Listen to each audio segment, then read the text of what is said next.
Bună dimineața! Ați crezut că nu mai facem concurs? Ei bine, au trecut 2 săptămâni de la prima extragere. Facem o nouă extragere astăzi.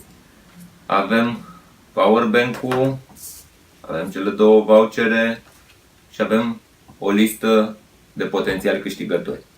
Hai să facem extragerea, să vedem cine este norocosul de astăzi, plus încă 2 norocoși pentru vouchere.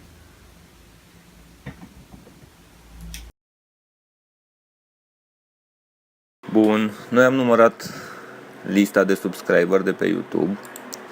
Avem 38 de abonați, 35 au subscribe-ul pe public.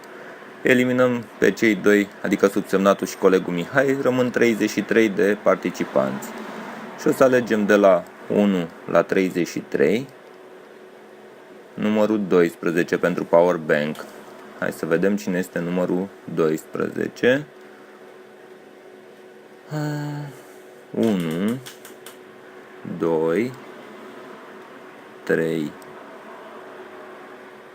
4, 5, 6, 7, 8, 9, 10, 11, 12. Domnul Leonard Constantinovici, un mai vechi client și fan de-al nostru.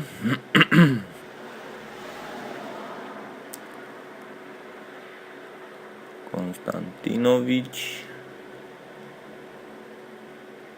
a câștigat un powerbank, premiul întâi, da? Bun, hai să vedem repede pentru vouchere. Numărul 19.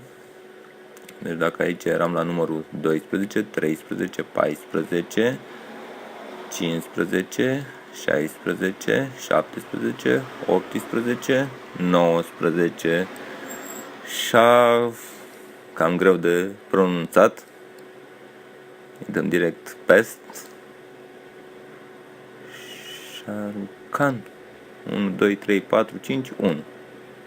A câștigat un voucher. Și al treilea voucher. 16. Deci dacă Leonard Constantinovici este 12, 13, 14, 15, 16. Anita Badea.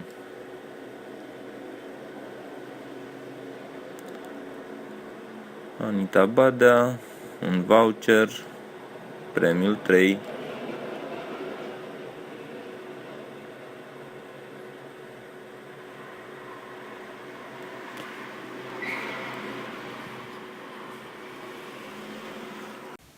Bun, acum că i-am găsit pe cei 3 câștigători, nu putem decât să-i felicităm, să-i așteptăm după premii.